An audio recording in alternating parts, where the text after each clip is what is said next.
Oi, meus amores, tudo bem com vocês? Como é que vocês estão aí? Tudo em ordem? Resolvi fazer um episódio especial. Vai entrar no meio da semana, num movimento diferente aí da sequência que a gente está fazendo, sobre conexão com a essência, conexão com o outro. A gente está falando de conexão, né? Mas eu vou colocar esse episódio no meio, porque vira e mexe, aparece alguma questão relacionada com isso, até mesmo decorrente dos podcasts, dos episódios que a gente já tem aqui. Tem um negocinho que é complicado para a gente aprender a lidar, são, na verdade, as emoções, né? E é sobre isso esse episódio de hoje. Quero contar para vocês um pouquinho do que eu aprendi, do que eu já vivenciei, do que eu já experimentei, de tudo que eu estudei e de bastante, quer dizer, tudo não vou conseguir contar, né? Se eu começar a contar tudo aqui, aí ferrou-se de uma vez, aí a gente não vai sair disso aqui nunca. Mas assim, um pouco, aquilo que realmente eu sinto que faz diferença. Mas já começo aqui a conversa, lembrando que não existe muito certo ou errado nesse movimento de processar e elaborar as emoções. Como que a gente vai fazer isso? De que forma a gente vai cuidar do nosso campo emocional? Não existe uma forma melhor ou pior. Existe o que funciona em cada situação, para cada pessoa e de acordo com a disponibilidade que a gente tem em cada momento.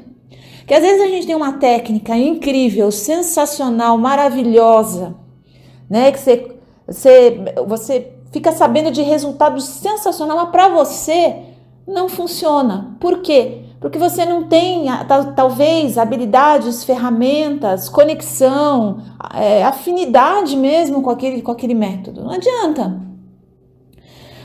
Às vezes, uma coisa que funciona muito pra gente chega uma determinada época, como por exemplo, essas coisas de quarentena que invadem a nossa vida de uma hora para outra, que não vai funcionar, não adianta. Pode ser o suprassumo do processo e não funciona porque a gente está dentro de uma condição muito inusitada para a gente. Então, acontece daquilo que sempre ter funcionado, sempre ter dado bons resultados, de repente, não dá mais.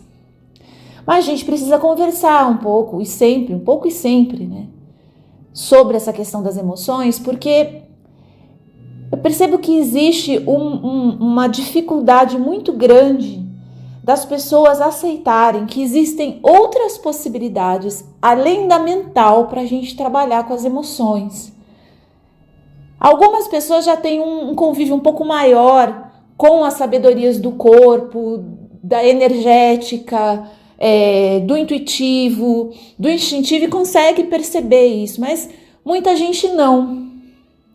Acha que o processo de trabalho com as emoções acontece única e exclusivamente na mente, né? E constantemente ativa esse recurso desse estudo mental das emoções para poder elaborá-las. E assim, existem muitas formas, muitos métodos. Eu não estou criticando isso, tá? Até porque é um recurso que eu uso. A gente não tem como separar também, né? A gente não tem como falar assim, eu não vou usar a mente, vou desligar aqui, tá off, agora eu vou ficar só... Não tem, ela vai ficar ali.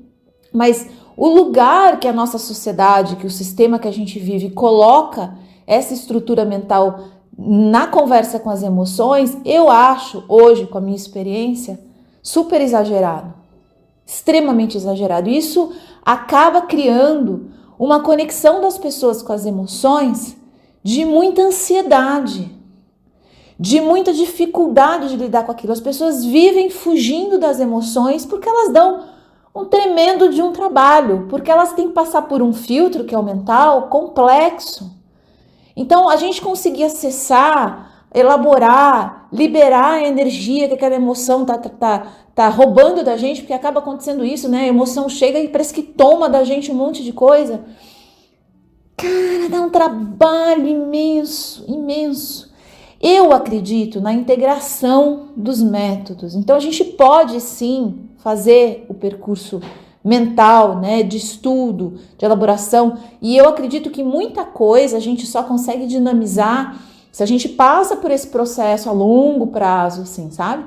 mas não é a única forma. E quando a gente olha povos antigos, né? Quando a gente observa as estruturas mais simples e essenciais do funcionamento dos grupos e do indivíduo também dentro desses grupos, a gente percebe que tem outras opções.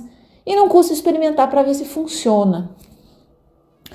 Se você é um apaixonado pela dissecação mental dos processos emocionais, esse episódio realmente vai te deixar num estado emocional alterado. E não vai conversar com aquilo que você acredita, com aquilo que você gosta de vivenciar. Não tem nada errado. Se funciona para você, se você senta ali e fica pensando na sua emoção e ela se transforma, ela transmuta um monte de coisa na sua vida, ela gera uma abertura, você se fortalece com esse processo, beleza. Mas o que eu quero aqui nessa conversa é trazer outras opções que podem integrar e podem, por vezes, facilitar o movimento, porque eu acho de uma pressão imensa a gente ter somente essa estrutura mental para raciocinar as emoções. Até porque as emoções, gente, elas não chegam só na mente, né? A gente tem outros campos que são afetados. E por que a gente não utiliza esses outros campos no processo? Para algumas pessoas sou absurdamente viajandão, assim, sabe? Nossa, não, eu não consigo, eu não tenho nem resposta dos meus campos. É claro, né? Porque a pessoa não tem nenhum tipo de intimidade com essas linguagens diferentes, que não seja da mente. Então, é uma coisa de aprendizado mesmo. Mas eu acredito que todo mundo consegue fazer. E todo mundo pode se beneficiar em algum nível. Não precisa ser extremista, assim, de imaginar que é 880, sabe? Não. Mas a gente pode começar a tentar entender as nossas emoções de um lugar mais simples, menos analítico por vezes e mais sensitivo, perceber mais. A minha trajetória com as emoções começa lá quando eu tenho 20 e poucos anos, a primeira vez que eu entro num consultório de uma psicóloga e eu acho que eu vou ficar lá para sempre, né? E de verdade eu acho que todo mundo tem muito a se beneficiar com a terapia tradicional, sempre. Se você encontra um profissional e uma metodologia, né, que funciona para você, você tem mais que investir mesmo, porque eu acredito que é um investimento a gente fazer esse processo, principalmente porque o bom exercício terapêutico, ele vai te acompanhar semana a semana e ele vai ser como um mapa mesmo para você ir se guiando no seu processo de autoconhecimento, né? Então, é sem dúvida, em alguns casos, fundamental para se poder fazer um estudo mais profundo, mas até hoje, né, a gente ainda tem algumas resistências dentro desses processos para integrar outros trabalhos que podem ajudar e muito. Quando eu comecei a trabalhar como terapeuta corporal, como massoterapeuta, que na verdade foi uma função que eu tive durante quase 15 anos, né?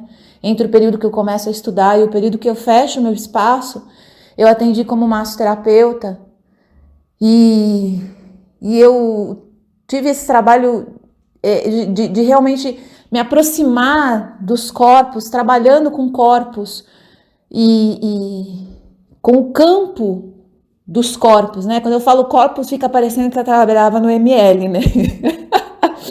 Não, é o campo energético físico, né, dos corpos.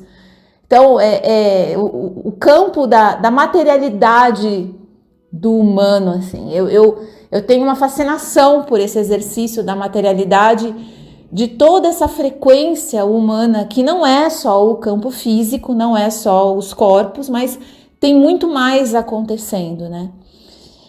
E ali eu aprendi muito, por incrível que pareça, sobre o processo e elaboração das emoções. Porque 99,9% das questões que eram trazidas para dentro daquele espaço, fossem elas de cunho de saúde, fossem elas de cunho terapêutico ou de cunho até estético, que tinha muito. Eu acho que eu sustentei meus filhos muito por conta dessa preocupação, né, das pessoas com a estética. Então, existe, a gente não pode dizer que não. E é válido também em algum nível, a gente tem que entender que tudo é espaço de exercício de autoconhecimento também, né? Mas enfim, nesse processo todo eu percebi que 99,9% das pessoas trabalham as emoções no corpo. Só que elas não percebem isso. Elas ficam, quer dizer, não 99,9% das pessoas não percebe, tem gente que percebe, mas a gente tende a não perceber que esse corpo tá contando pra gente, além da história do tempo, tá? Que é uma história que existe, é real, é oficial, eu posso comprovar isso. Além dessa história do tempo, tá contando também essa história das emoções e dessas ações que acontecem a partir daquilo que a gente sente, que a gente percebe, que invade, atravessa, cruza o nosso corpo e os nossos campos. O energético, o intuitivo, o instintivo, o nosso campo sutil, sutilizado, aquele campo que trabalha com as questões que não são objetivas, que não são materiais. Tudo isso está sendo atravessado por esse campo das emoções o tempo todo. O tempo todo a gente tem emoção, né? O tempo todo a gente está com alguma emoção. Mesmo a ausência de emoção é uma emoção, se a gente pensar, né? Tem aquela história, aquela diferença de emoção e sentimento, que é importante a gente entender quando a gente vai fazer um estudo mental do processo. Mas aqui eu quero simplificar ele.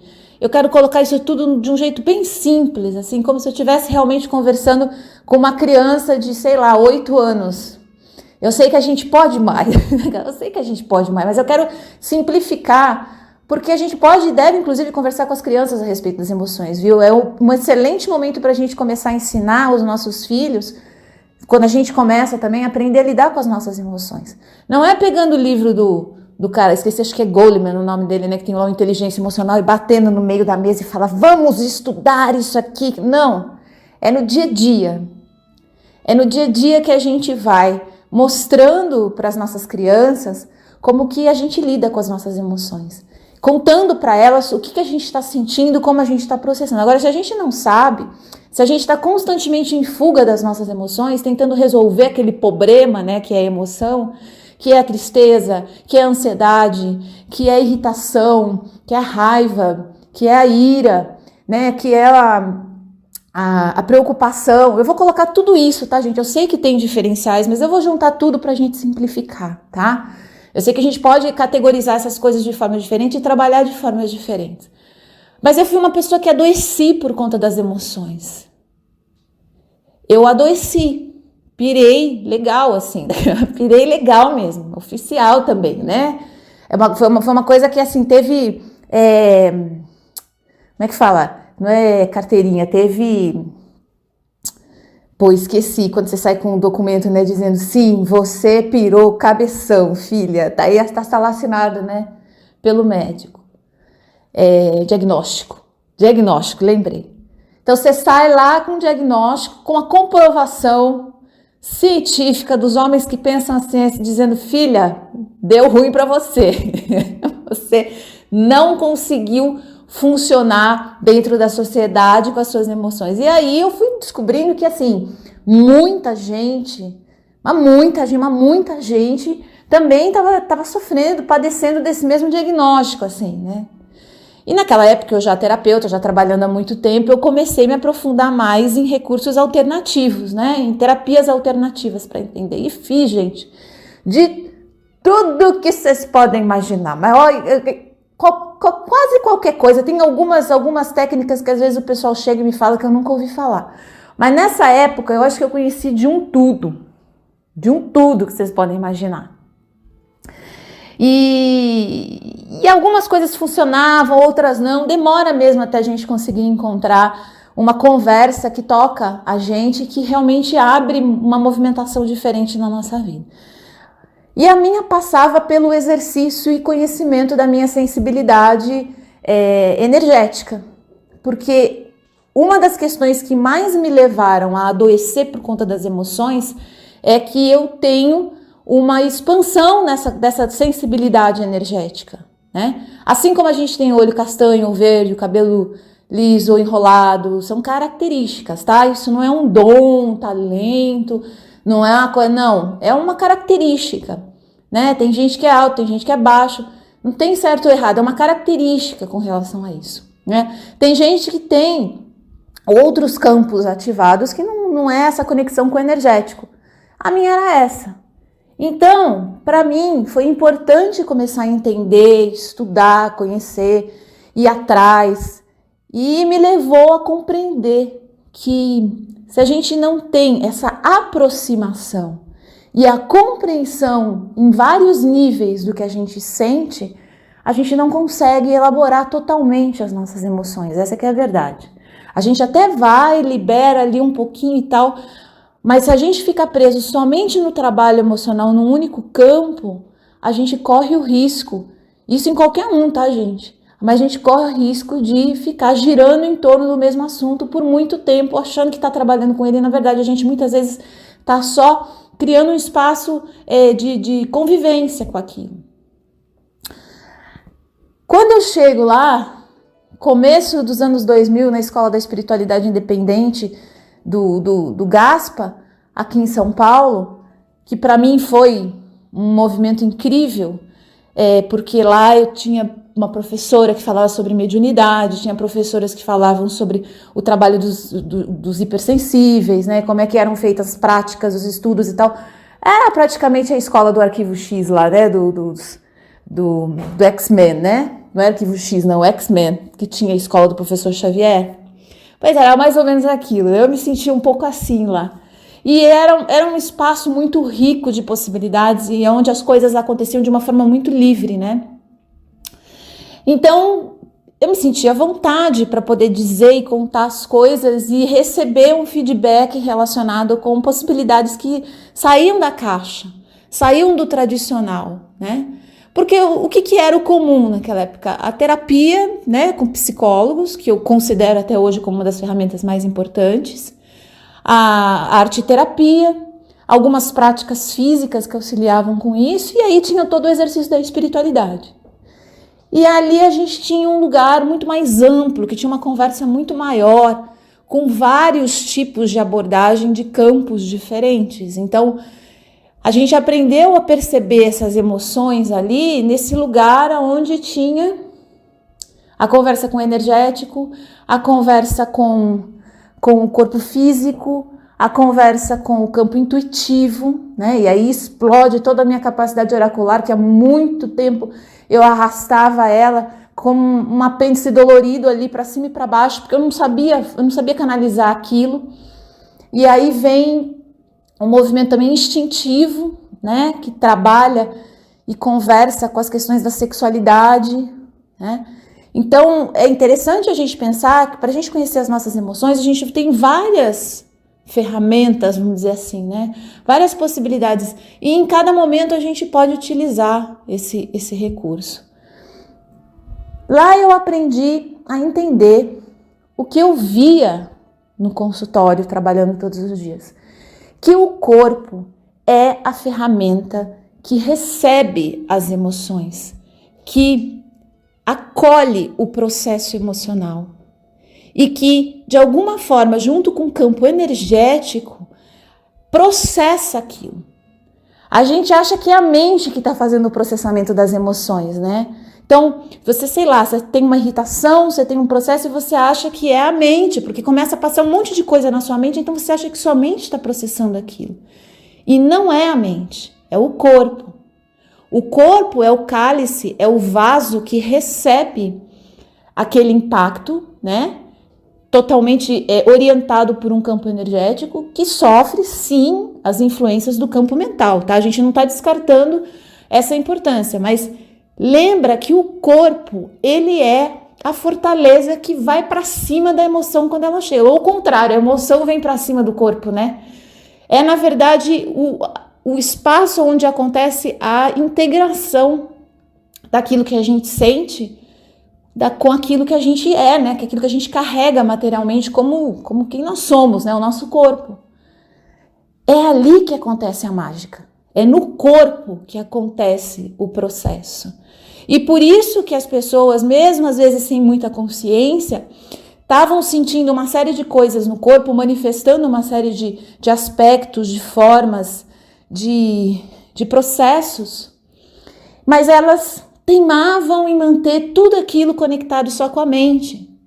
Não tinha um espaço, ou às vezes até tinha, mas era muito limitado, muito pequeno, porque a gente vive num sistema que realmente não dá muita atenção para isso. É muito o mental, o que eu penso, o que eu acho, o que eu lembro, né? Volto a repetir, eu não estou dizendo que isso não é importante, tudo isso está acionando todos os gatilhos, né, que a gente conhece. Até porque somos seres muito mentais, então é claro que isso vai roubar a cena, não tem como. Quando a gente diminui um pouco, coloca a mente para descansar, para relaxar, né, naquele estado mais livre dela, você percebe que a mente ela tem uma participação nos processos muito pontual e extremamente lúcida. Ela não fica repetindo informações assim de forma recorrente, ela não fica acionando mecanismos desnecessários. Isso é uma estrutura da mente condicionada. E aí isso eu vim descobrir depois nos exercícios e práticas meditativos, que uma mente realmente em estado puro, livre, ela ajuda essa elaboração, esse processamento do corpo, sem necessariamente ficar gritando ordens e mil situações e mil processos ali dentro. Só que a gente não é criado assim. A gente tem tão pouca liberdade no nosso mundo, tão pouca liberdade, que o lugar onde a gente consegue existir com uma dinâmica maior é dentro da nossa mente. Você quer ver uma coisa chatear a gente? É tirarem a nossa capacidade de pensar, do tipo, olha, isso aí que você está pensando, isso aí é ruim, isso aí é negativo, né? Vamos mudar esse pensamento, você não pode pensar isso. Pronto, chateou.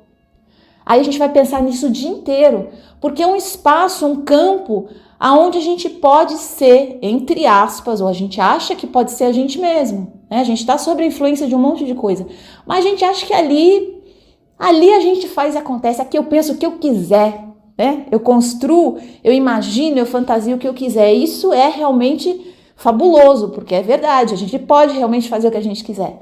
Só que tem outras coisas, outros campos, né? Outras plataformas que a gente pode trabalhar. E isso para mim foi muito impactante, sair do campo da teoria, porque eu sabia na teoria que isso acontecia. Eu já tinha lido muitos livros, eu já tinha lido uma série de informação, já tinha feito muitos cursos, já tinha participado de muitos trabalhos, né? Mas foi entrando nos cursos de bioenergética que a gente tinha lá no espaço que eu comecei a perceber, eu falei, caramba, é muito simples. Não é tudo, quer dizer, é tudo aquilo também, porque a mente está ali, né? Se a gente quiser integrar a mente condicionada com esses processos, dá, mas dá muito trabalho. Interessante é você liberar essa mente, colocar ela num estado de condição primordial. Isso é uma conversa que até vale um episódio para a gente falar sobre isso, né? Sobre esse estado de mente livre, mas é aquele estado de mente, gente, que está no seu estado máximo de potência cognitiva, sem necessariamente ficar replicando condicionamentos. É basicamente isso, né? É como se fosse a mesma mente que você tem aí, só que imagina ela toda limpinha, né? Toda arrumadinha, recém-comprada, né? Toda zero bala, assim, sem muitas interferências de condicionamentos, principalmente aqueles que são limitantes. Eu não gosto também dessa ideia, porque eu acho que não é bem assim. Tem muita coisa que a gente confunde nessa história, sabe? De crença limitante, de valor limitante, de mente limitante. Eu acho isso tudo meio complexo pra gente imaginar, mas não é o caso aqui nesse episódio. Eu só gosto de lembrar que quando a gente vai falar desse processo de elaboração e conexão com as emoções desse lugar diferente que eu vou propor aqui, a gente tem que entender que o nosso sistema ele não gosta muito disso, ele não quer muito isso, ele quer esse retorno para essa mente para ficar ali naquela ruminação imensa, que não é ruim, volto a dizer, porque não existe isso de ruim ou bom, pode funcionar, mas eu acho que muita gente percebe que isso não funciona, né? Quer ver você ter uma notícia, receber uma notícia que te deixa triste, por exemplo, e aí você fala assim, bom, agora eu vou sentar aqui e vou elaborar essa tristeza para ela acabar, e aí eu vou tocar a minha vida adiante. Ou então você termina um relacionamento, você perde uma pessoa querida, você perde seu emprego no momento que você mais precisava daquela estrutura. Como é que você lida com as emoções que chegam? Trabalhar essas emoções pode e deve ser um exercício de autoconhecimento também. Só que na hora que você está envolvido com aquela emoção, não é a melhor hora para você começar a estudar teóricos, entende? Não é a melhor hora para você começar a fazer um movimento de desconstrução e reforma íntima, não sei, porque você está sentindo a emoção. E é importante lembrar isso, viu, gente? Quando a gente está sentindo a emoção, ou quando alguém está sentindo a emoção do nosso lado, ela está com toda a capacidade dela diminuída nesse sentido. Ela precisa ser acolhida nesse lugar de vulnerabilidade. Quem está envolvido com uma emoção está vulnerável, está frágil, porque perde muito do potencial de reação lúcida, clara. Não é que a pessoa é menos, não é que a pessoa está fraquinha e coitadinho, que judiação. Não é isso. Quando a gente fala em vulnerabilidade e fragilidade, gente, não é que a pessoa acabou. Vamos sair dessa estrutura também, que isso é muito antigo, isso não precisa mais. A gente já sabe hoje que todos nós temos fragilidades e vulnerabilidades. E a emoção coloca a gente numa condição dessa. Já ficou com raiva? Já reparou o medão que tá por trás da raiva? Medão feio, safado mesmo, medo. Medo do outro obrigar você a ver, a sentir, a viver a vida de uma forma que você não quer. Medo de ser passado para trás, medo de ser rejeitado, medo de ser não ouvido. Tudo isso está por trás, às vezes, da irritação, da raiva. Medo é vulnerabilidade. E tá tudo bem, a gente tem, não vai deixar de ter. Agora, quem fica tentando escapar desse centro, desse núcleo mais vulnerável, vai ter que invariavelmente fazer aquele exercício de enxugar gelo, que é correr das emoções. Vai ter que correr, vai ter que ficar no máximo 5 minutos com aquilo ali, vai rápido.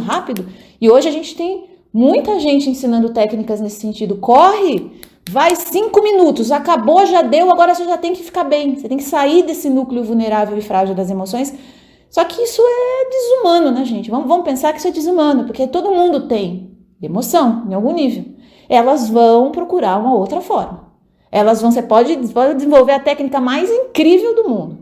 Você pode, sei lá, se bater com um chicote na hora que você está sentindo a dor para você não ficar mais ali. Ela vai encontrar uma outra maneira. Ela, por mais que você reprima, por mais que você oprima, ela vai encontrar, porque, gente, a emoção, ela é a conexão nossa com tudo aquilo que é vital na gente, com tudo aquilo que conversa com sistemas de integridade, sistema de preservação. Tá contando pra gente não quem nós somos, mas onde nós estamos internamente na nossa jornada. É isso que as emoções estão chegando, trazendo. E quem recebe isso? O corpo. O corpo tem a capacidade, tem a sabedoria de receber, acolher, processar e liberar essa emoção para que a energia volte a fluir. Aí é o casamento do corpo com a energia, ou da energia com o corpo, como você preferir. Esse movimento, na verdade, não existe essa separação, tá? De corpo, energia e corpo, tá tudo junto. Assim como o mental também, tá tudo junto. Mas eu uso separar para a gente poder entender aqui como é que é essa conversa, né? Mas não tem isso. A energia que a emoção traz, que seja a expansão ou a retração dela, que seja o movimento que for, essa energia que chega com a emoção, ela vai ser processada por esse corpo que a gente carrega. É por isso aqui, ó, por essa massa que a gente carrega para cima e para baixo. Que não é funcionário dos nossos desejos nesse mundo, sabe? A gente acha que não é. Isso aqui tem uma vida. Saltando no tempo, que eu estava lá atrás, eu estava lá no começo dos anos 2000, saltando para agora, pouco tempo atrás, 3 anos atrás, quando eu volto a estudar a terapia orgástica, que fala sobre o trabalho das emoções a partir do orgasmo, a partir da liberação do gozo, como um trabalho de cura. Deixa eu avisar aqui uma coisa que eu não estou falando, que isso é caminho para todo mundo, que isso funciona para todo mundo e que isso é sensacional e depois disso nenhum problema mais me aflige, porque... Não, calma. Porque às vezes acontece isso, né? A galera ouve o que a gente conta, aí acha que só tem essa opção. Gente, tem muitas opções. E tem gente que a terapia orgástica vai ajudar um tantinho só e não vai muito além. Mas para grande parte das pessoas, e principalmente as mulheres, eu gosto de orientar nesse sentido, que é uma ajuda e tanto. Porque a gente tem pouca liberação orgástica ao longo da vida, né? A gente tem lá, talvez, hein? Talvez 1 ou 2, né, orgasmos por semana, mais ou menos, assim, rapidinho, tem um monte de coisa pra gente fazer, a gente perde o interesse em longos períodos, fica longos períodos desconectados. E por isso que eu digo que esse trabalho terapêutico, ele é um trabalho de reconexão, não é só com o prazer sexual, é com o corpo, é com todas as funções desse corpo. Então, assim, eu, por exemplo, vou contar um pouquinho da minha história. Eu já fui maratonista, corria, tinha um corpo legal nesse sentido de estar vivo, de estar sentindo a respiração, de estar sentindo a carne vibrar com a circulação sanguínea, né? Você sente o movimento do teu corpo, você tem conexão com esse corpo, né? Mas tinham outras partes que eu não alcançava, porque eu era muito mental. Muito conectada com o mental. E a gente sabe que o prazer sexual está relacionado com o desapego do mental. Você não consegue gozar livremente se você está com a mente funcionando. Você está pensando nas contas, na lista do mercado, na programação que vai ter na TV mais tarde, você entende? Não vai. Ou vai mais ou menos, daquele jeito mecânico, automatizado, que não é o exercício potente do corpo. Então, a terapia orgástica, ela ajuda muitas vezes a gente liberar emoções e processos que geram emoções que estão revestidos e guardados no corpo há muito tempo. Então, assim, o pessoal acha, né, que quem faz a terapia orgástica vai feliz, assim, hoje eu vou arrasar, hoje eu vou ser no mínimo uns 30 orgasmos, eu vou voltar para casa feliz. Mais ou menos, mas você volta cansado, isso é verdade, porque é um exercício físico, mas não é isso. Tem o trabalho emocional, gente. Grande parte das vezes você tá chorando, você tá rolando de dor às vezes até no chão, porque tem um trabalho emocional muito duro. Não é sempre assim, tem hora que é gostoso, tem hora que é prazeroso, tem momentos em que a gente consegue atingir pontos muito interessantes da nossa experiência enquanto seres físicos, materiais, né, vivendo nessa porção. E a gente vai, invariavelmente, e aí que eu acho que é o grande ganho, depois dessas sessões, depois desses trabalhos, saindo para o mundo com uma conexão diferente com o nosso corpo. Não é só a terapia orgástica, existem outras.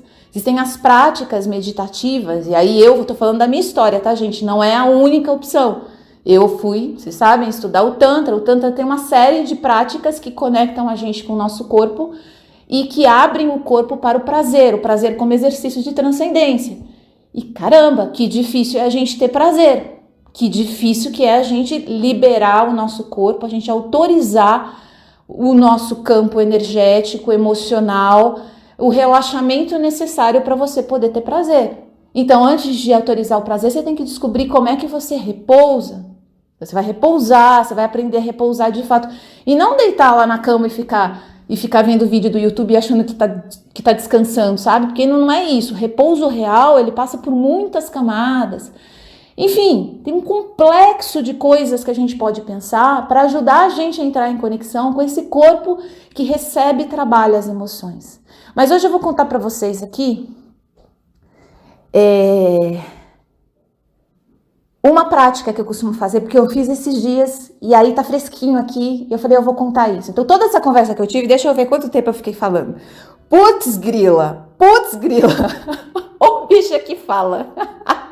Você imagina eu conseguir autorizar o prazer desse corpício tendo que falar 30 minutos antes. Não é fácil, gente, não é fácil. Vamos lá. Essa semana eu tava aqui, vivenciando a vida normal, de boas, tal, e aconteceu um negócio que me deixou muito pé da vida. Eu tenho a lua em Áries, né, gente? A minha primeira reação emocional sempre é querer a morte, desejar o crime. Sangue. Eu quero é sangue, né? Lua em Áries, sabe como é que é? O primeiro movimento. Já tô acostumada com isso, eu sei que eu não sou essa pessoa. Muito pelo contrário, eu sou extremamente amorosa, afetiva e tal, mas a primeira reação é querer matar, né? Sempre foi assim.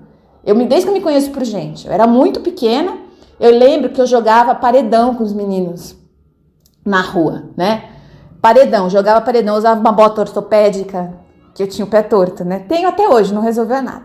Uma bota ortopédica marrom, aquilo me deixava potente, que era uma coisa fora do comum. E eu ia jogar paredão, bater bola no muro com os meninos. E caramba, não podia mexer comigo.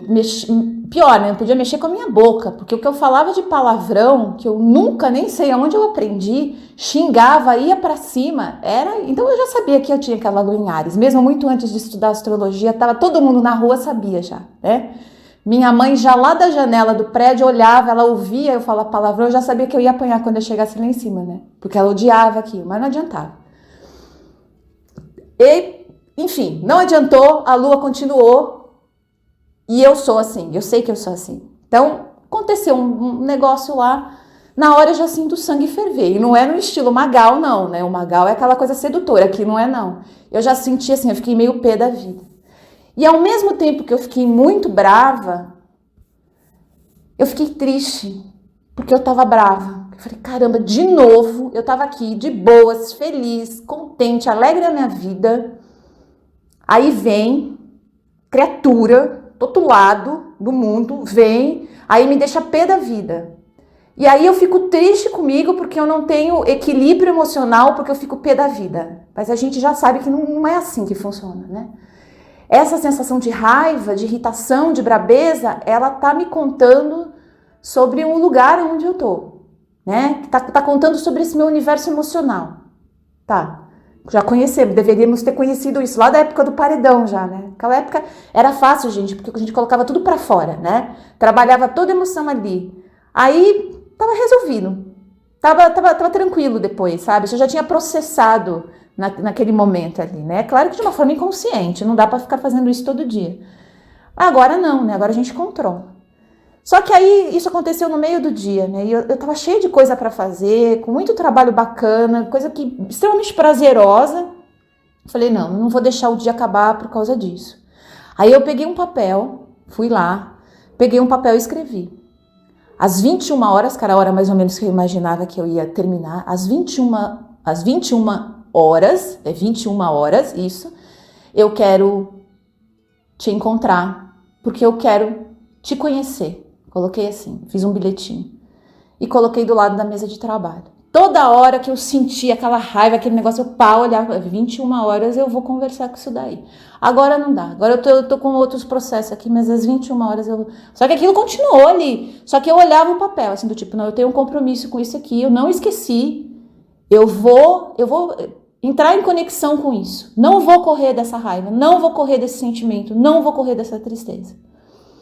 Terminei lá o trabalho, fluiu bem, até consegui fazer tudo dentro do melhor da minha energia. Isso já me deixa muito satisfeita, porque já é um avanço, porque antes eu não conseguia ficar de pé, gente, às vezes.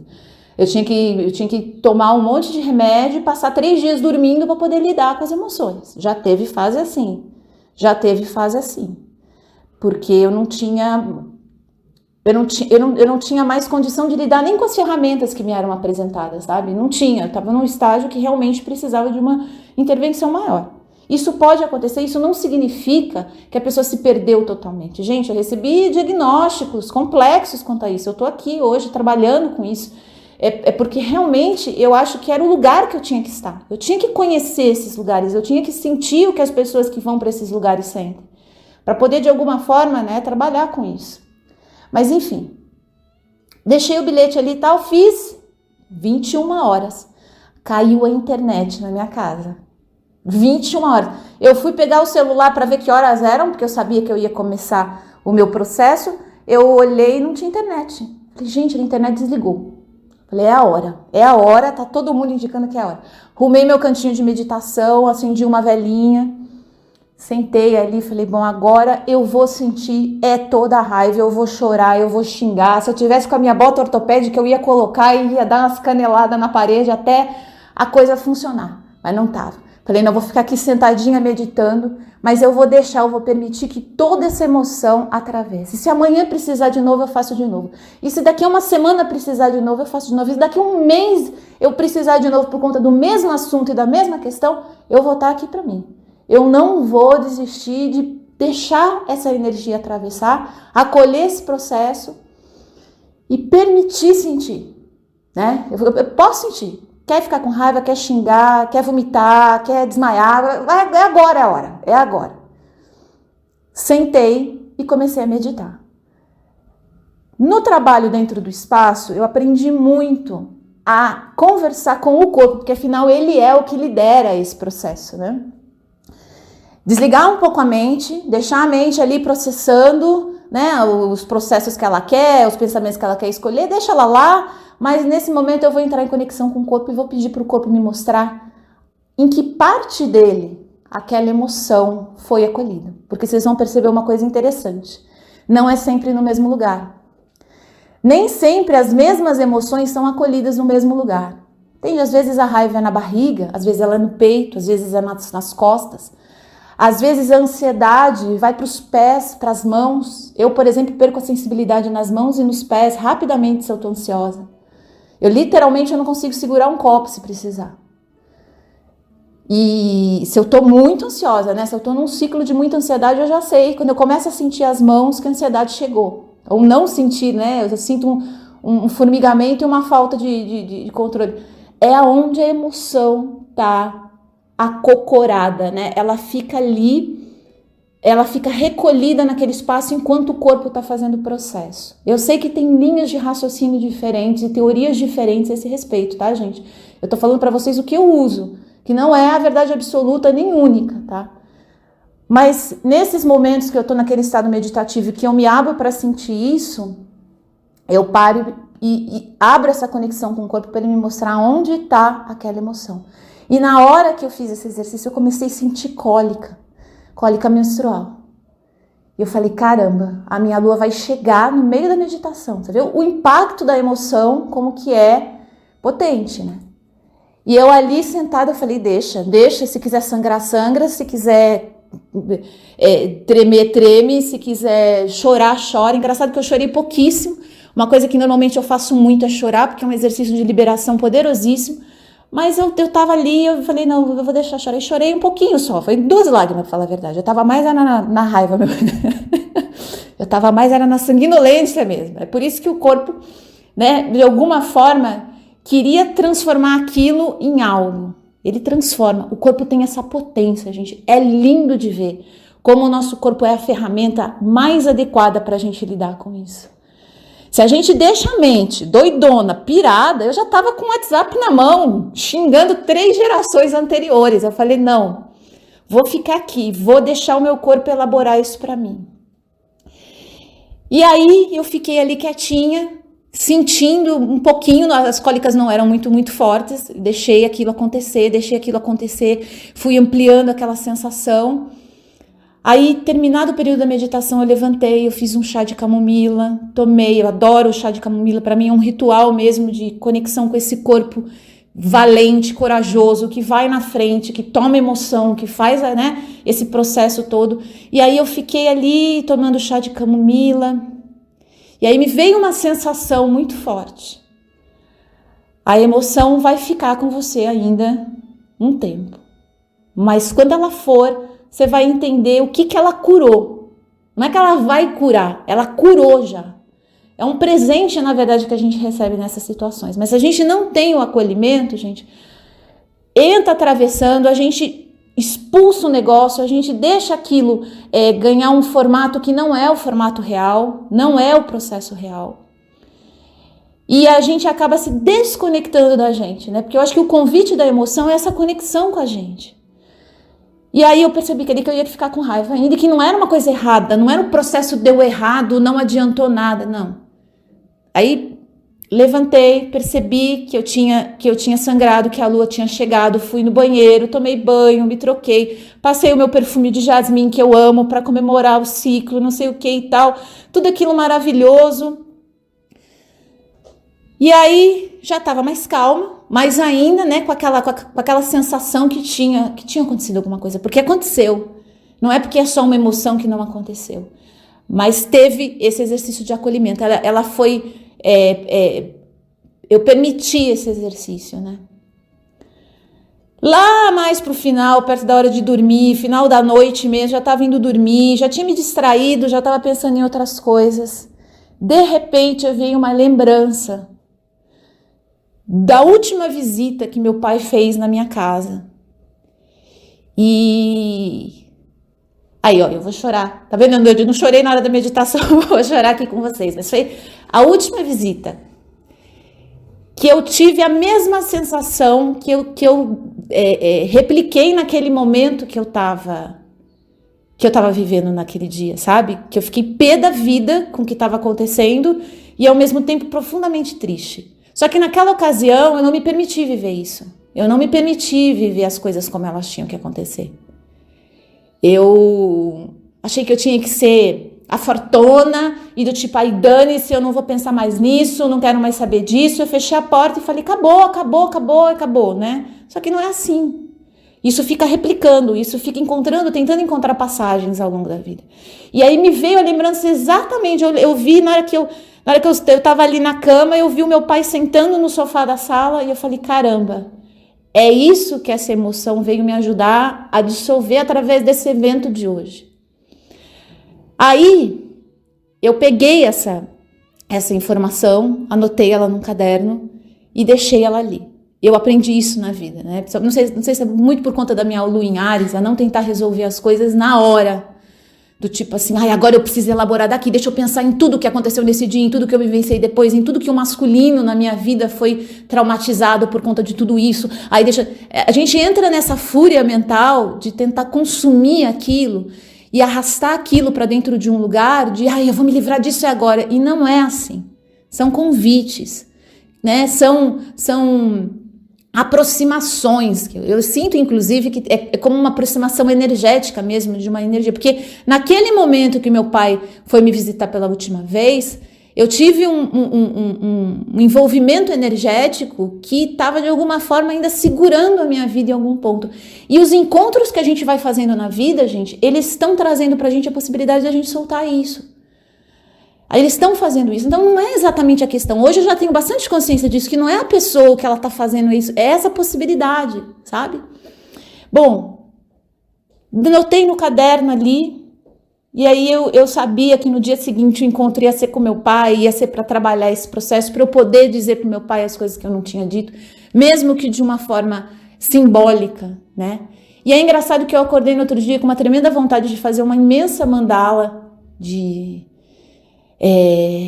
conexão de 3 campos, já acordei com os cristais meio conversando comigo e eu sabia que isso era o exercício de cura do meu pai, eu não ia precisar fazer nenhum outro processo, era fazer a mandala dos cristais, que isso ia me ajudar a trabalhar. Vocês percebem que o que eu estou contando aqui para vocês é que vários campos se manifestam para ajudar a gente nesse processo, mas se a gente ficar arrastando tudo pro mental para ter o entendimento, gente, a gente pira e não consegue, de fato, liberar aquilo.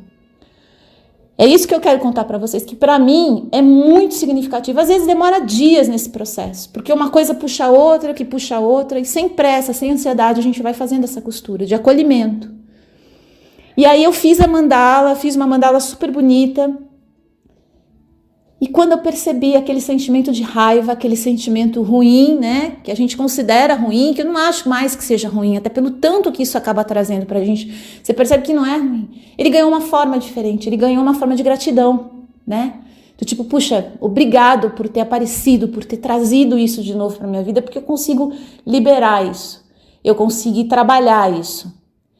E de muitas formas eu ainda vou trabalhar várias camadas, em momentos diferentes, em coisas diferentes, de formas diferentes. A vida tem essa generosidade de constantemente estar trazendo pra gente isso. Sem projetar, sem ficar se agarrando também, sem ficar desesperado achando que nós somos as nossas emoções. Não, nós não somos, elas são convites para a gente poder compreender melhor aonde a gente está, em que lugar a gente está, em que ponto da nossa jornada a gente está. Então, existem muitas formas. Então, até o trabalho com os cristais não deixa de ser uma forma de um trabalho nesse sentido, né? No caso aqui, muito de conexão, de percepção com a materialidade, né, do mundo. Tudo isso passa por esses muitos campos e possibilidades de exercício das emoções que fogem, escapam um pouco da mente, sabe? A gente precisa ganhar cada vez mais essa consciência que existe uma sabedoria dentro de nós que está fazendo esse processo de elaboração, de processamento, de conexão, mesmo que a gente não consiga nunca ter uma clareza enorme do processo que aconteceu. A gente não precisa entender. Eu não preciso entender por que a internet acabou, por que a minha lua chegou na hora que eu estava fazendo a meditação, por que eu lembrei dessa coisa. Eu não preciso ter esse entendimento dos fatos. Em algumas situações isso é até interessante, mas o mais interessante é eu ficar bem. Eu senti que essa energia, esse processo foi acolhido, foi elaborado e foi liberado de alguma forma. E como eu sei que eu tô bem? Eu sinto que eu tô bem, criatura. Eu não vem uma mensagem no WhatsApp: Hello, Rita, bom dia. Hoje você amanheceu bem.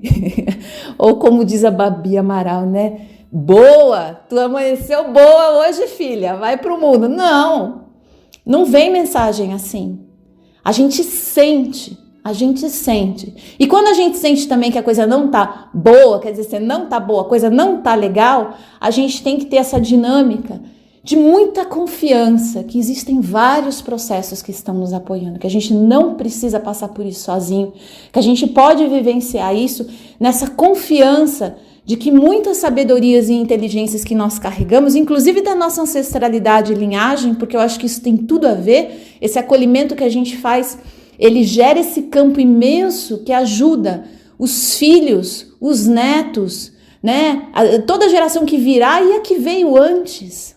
Olha que maravilha. Nesse exercício eu libero meu pai, nesse exercício eu libero meu avô, nesse exercício eu libero os meus filhos, eu libero todo mundo, não sou só eu. Quando eu não sangro só eu, as minhas dores, o meu movimento, eu estou sangrando todo mundo.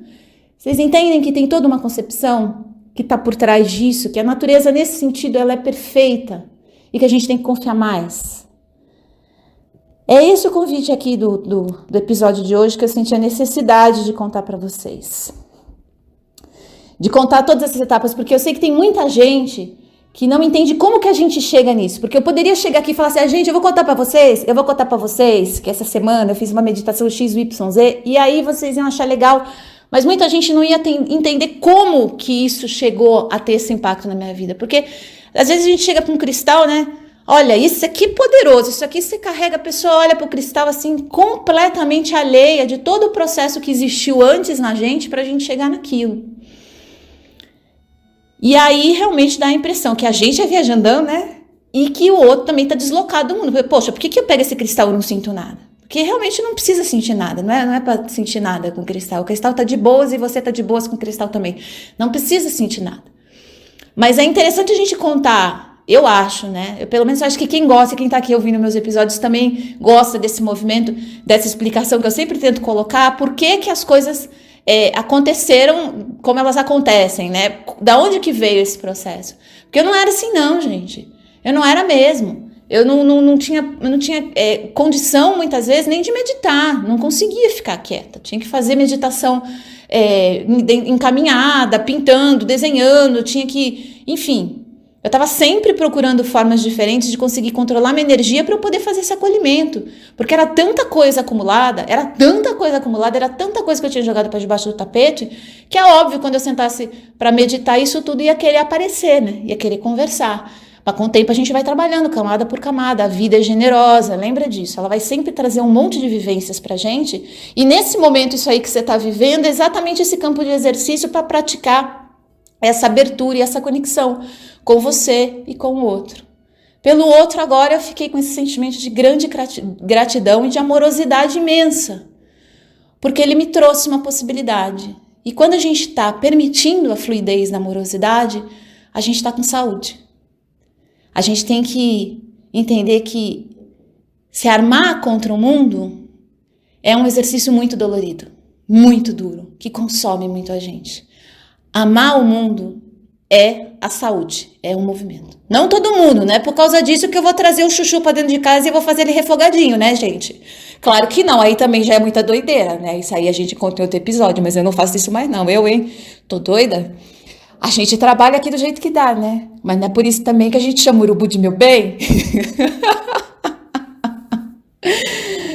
Fica bem aí, meus amores. Eu volto para conversar mais com vocês, viu? Até mais.